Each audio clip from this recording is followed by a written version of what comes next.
بسم اللہ الرحمن الرحیم۔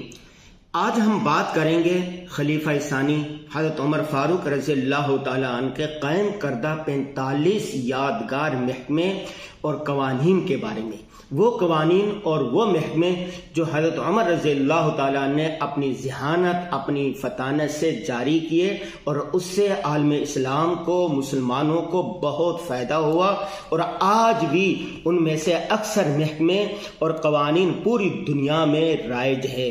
یورپ میں جانا ہوا، وہاں پر بھی عمر لاس کے نام سے قانون موجود ہیں جن پر عمل کیا جاتا ہے۔ پہلا محکمہ جو حضرت عمر فاروق رضی اللہ تعالیٰ نے جاری کیا ہے وہ بیت المال کا، یعنی خزانہ حضرت عمر رضی اللہ تعالیٰ نے قائم کیا۔ نمبر 2، امیر المومنین کا لقب اس سے پہلے نہیں ہوتا تھا، حضرت عمر رضی اللہ تعالیٰ نے جاری کیا۔ نمبر 3، دفتری مال کا قائم کرنا، دفتری جو انتظامات ہیں یہ سب سے پہلے محکمہ حضرت عمر نے قائم کیا۔ نہروں کی کھدائی اور صفائی کا نظام، اسی طرح جیل خانہ، جیل کا نظام اور اس میں پورا ایک طریقہ کار حضرت عمر نے وضع کیا۔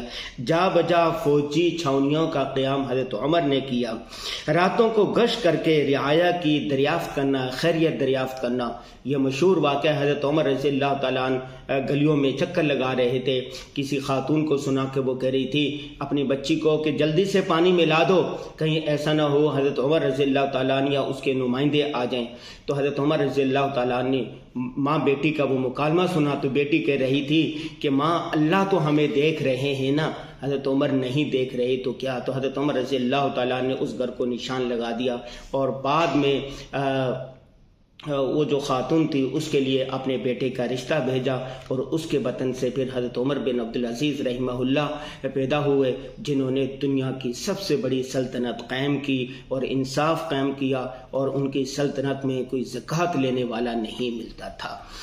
اسی طرح مختلف شہروں میں مہمان سرائے، مہمان خانے قائم کروائے، مفلوق الحال غریبوں کے لیے وظیفہ مقرر کیا بیت المال سے، معلموں اور مدرسوں کے لیے تنخواہیں اور مشاہرے مقرر کیے، نماز تراویح جماعت کے ساتھ پڑھنا حضرت عمر رضی اللہ تعالیٰ نے باقاعدہ کام کیا، اور اسی طرح جزیہ کے زکوٰۃ مقرر کی حضرت عمر رضی اللہ تعالیٰ نے، مساجد میں راتوں کو روشنی کا انتظام کیا، حضرت ابو بکر صدیق رضی اللہ تعالیٰ عنہ کے اصرار کے ساتھ قرآن مجید کی ترتیب پر آمادہ کیا اور اپنے اہتمام کے ساتھ اس کو پورا کروایا۔ یہ جو عدالتی نظام نظر آ رہا ہے، عدالتیں حضرت عمر رضی اللہ تعالیٰ نے مقرر کیے اور قاضی مقرر کیے، اس میں فوجی دفتر ترتیب دی، پیمائش جاری کی، شہروں کو، نئے شہروں کو آباد کرنے کا سلسلہ حضرت عمر نے جاری کیا۔ حضرت عمر رضی اللہ تعالیٰ نے کہا تھا کہ اتنی بڑی جب ایک شہر کی آبادی ہو جائے تو اس کے بعد نئے شہر آباد کیے جائیں۔ آج پوری دنیا میں اس پر عمل کیا جاتا ہے کہ ایک شہر کی آبادی اتنی رکھی جانی ہے، پھر نئے شہر آباد کیے جاتے ہیں۔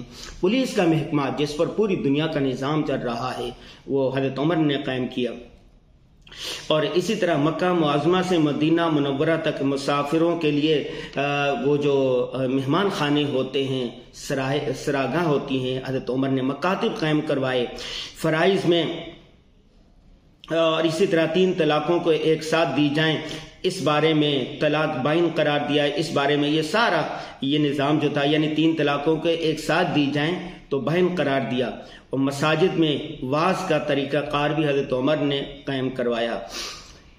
تاریخ اور سن قائم کیا جو آج تک جاری ہے، ہجری، جب حضور صلی اللہ علیہ وسلم نے مکہ سے مدینہ ہجرت کی تھی اس وقت سے یہ قائم ہے، اور اس کو باقاعدہ تاریخ اور سن جو تھا حضرت عمر نے قائم کروائی۔ رضاکاروں کی تنخواہیں مقرر کی، مردم شماری، دنیا میں جہاں پر ترقی ہوتی ہے، بہتری ہوتی ہے، سب سے اہم چیز یہ ہوتی ہے کہ مردم شماری، کتنے مرد ہیں، کتنی عورتیں ہیں، کتنی بچے ہیں، یہ ساری چیزیں پہلے طے کی جاتی ہے، اس کے مطابق پھر بجٹ بنتا ہے۔ تو یہ حضرت عمر رضی اللہ تعالیٰ نے قائم کیا۔ وقف کا طریقہ کار کیا ہونا چاہیے، حضرت عمر نے قائم کیا۔ اچھا، اسی طرح فجر میں الصلاۃ خیر من النوم کا اضافہ حضرت عمر رضی اللہ تعالیٰ نے کروایا۔ شراب کے لیے جو شراب کی حد ہے اس کے لیے 80 کوڑے سزا مقرر کی گئی۔ نماز جنازے میں تکبیروں پر اجماع کروایا۔ میرے سامنے اس وقت حضرت عمر رضی اللہ تعالیٰ عنہ کے قائم کردہ 45 محکمے اور یادگار قوانین میرے سامنے رکھے ہوئے ہیں۔ ان قوانین پر اس وقت پوری دنیا میں عمل کیا جاتا ہے، ان قوانین کی پاسداری کی جاتی ہے۔ اسلامی فلاحی ریاست کیا ہوتی ہے؟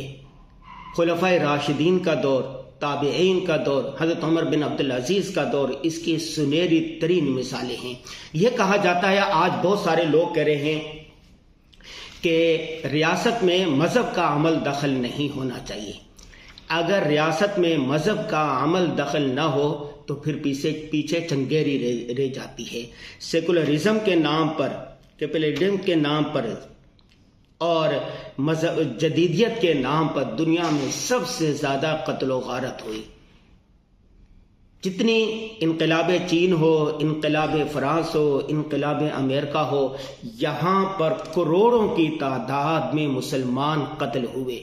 امریکہ میں ریڈ انڈین کو قتل کیا گیا۔ 10 کروڑ کی تعداد میں ایسے لوگ ہیں جن کو انقلاب کے نام پر مارا گیا۔ مذہب کے نام پر تو لاکھوں لوگ بھی نہیں مرے۔ تو جو لوگ کہتے ہیں کہ مذہب ترقی میں رکاوٹ ہے، وہ جھوٹ بول رہے ہیں، فراڈ کر رہے ہیں۔ دنیا کا سب سے بڑا جھوٹ اور فراڈ یہی ہے۔ تو اس لیے اسلام امن کا مذہب ہے، امن کا پیغام دیتا ہے، امن کا درس دیتا ہے۔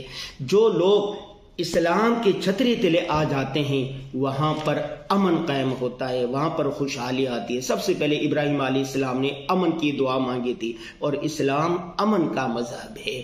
تو آج حضرت عمر رضی اللہ تعالیٰ عنہ کے یاد کردہ، قائم کردہ، بنائے ہوئے محکمے اگر ہم اس پر عمل کر لیں تو پاکستان اور دیگر اسلامی ممالک ترقی